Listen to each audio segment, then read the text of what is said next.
All right, you guys, so this has been a highly requested video of how to do a back squat properly. I am going to show you guys how to do a back squat properly with dumbbells because I know a lot of you guys are still doing home programs, and then I'm also going to show you a barbell back squat. So with a physical barbell, it'll be a naked bar, but you guys will get a really good idea of how to execute your form properly. And that's going to be for all my people that are transitioning back into a gym space, and what a perfect time to kind of hone in on the technique and how a squat should really look. So disclaimer on this, you do have a low bar squat and then you also have a high bar squat. I am going to speak specifically to a high bar squat just because high bar squat really focuses on the overall function and health of your spine. Low bar squat is going to be primarily used for a powerlifting competition. I don't personally have a lot of clients that want to do a powerlifting competition. And I would argue that it's not a very functional movement. A high bar squat is going to really reinforce really good posture. It's a functional movement to sit down and to stand back up. So we are going to specifically touch on the high bar squat. For those of you guys that do low bar squats, keep doing your thing. The first one that I'm going to show you guys is going to be a dumbbell squat. So it's going to have the same functionality, the same concepts and principles behind it. It's just going to look a little bit different without the barbell. So let's get into that first. So with your dumbbells, you guys, one thing I'd really like to touch on with my clients is really assessing what your ankle mobility looks like. You having really good ankle mobility is going to determine how low you're able to go into your squat. Those of you guys that have really tight calves, that have really poor ankle mobility, it's going to be really helpful for you to have something to assist you. So I'm kind of making do with what I've got here. I've got two 10-pound plates. It's just going to give my heels a little bit of a slight elevation. How you know whether you need plates, you need the assistance, or you do not need the assistance is going to be taking a little test ride with your squat. So when you guys are doing your squat, if you get into position and you start to go down into your squat position and your stopping point is about here and your upper body is flexing forward, that could be a really good sign that giving yourself that little bit of assistance, that little bit of a heel lift with plates, or if you're in a gym and they've got a slant board that you can use, that can be a really appropriate tool. So I'm going to show you guys with the heels elevated. I would say that about 90% of my clients need the elevation, so I will be demonstrating that. So if you guys can see, I just have the back of my heels on top of the plates.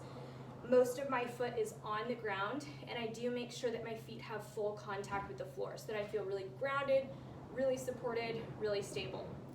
I do, as far as foot placement goes, if you turn your toes out, you're going to feel more emphasis in your glutes. If you have a more straight on approach, you're going to feel a lot more of your quads. So there is an argument too with having a little bit of a heel lift, you will feel a lot more of your quads, but you should definitely be feeling your hamstrings and your glutes as well. So I am going to choose to point my toes slightly out.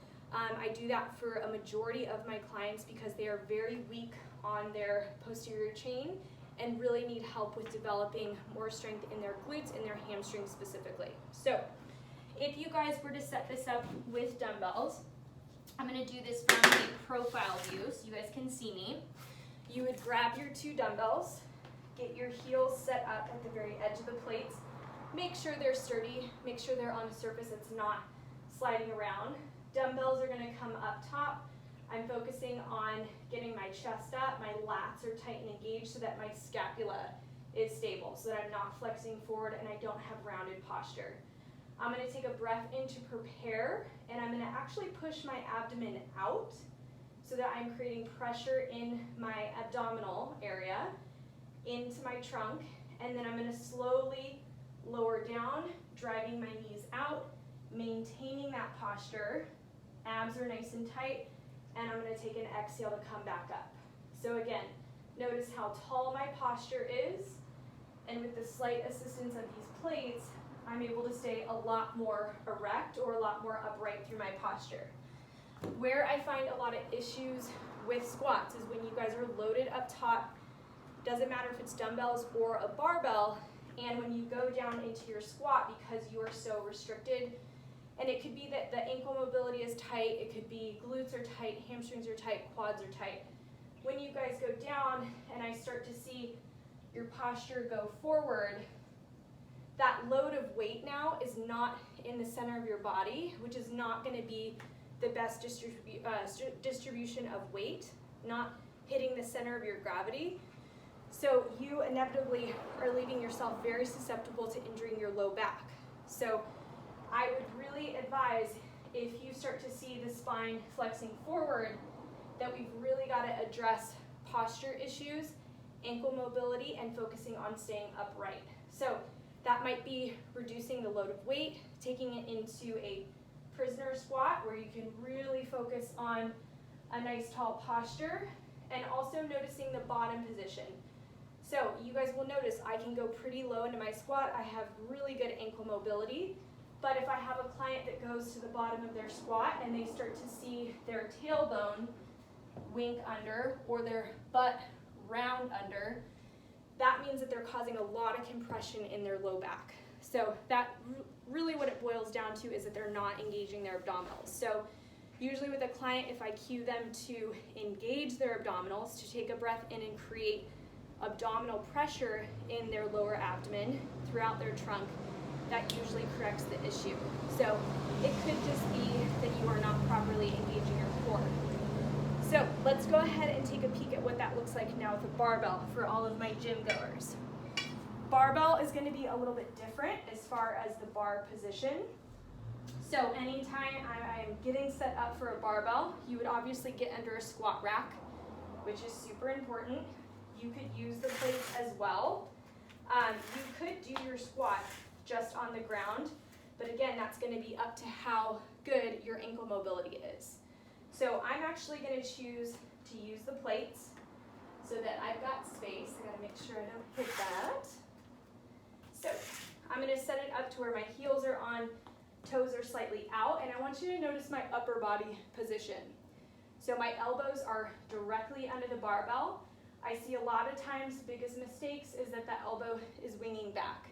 What that does is it is showing me that you're not engaging your lats. So by drawing the elbows under, thinking about breaking the barbell in half, you'll notice how much more upright my posture is. So from here, I've got my feet set up on the plate. I'm going to take a breath in. I'm going to create that pressure, that pushing out of my abdomen.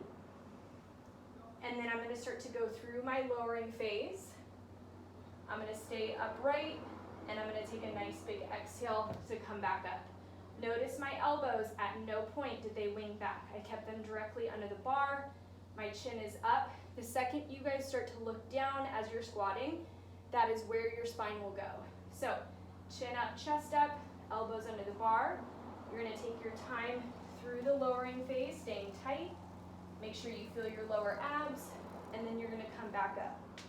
So again, similar with the barbell, with the dumbbells, if you start to feel that your low back is rounding, or what we refer to as butt winking, you have gone too far. So I would advise that client to not go that deep, not choose that range of motion, stop at a point where they feel their lower abs, where they're able to maintain stability, and then come out of the hole nice and strong.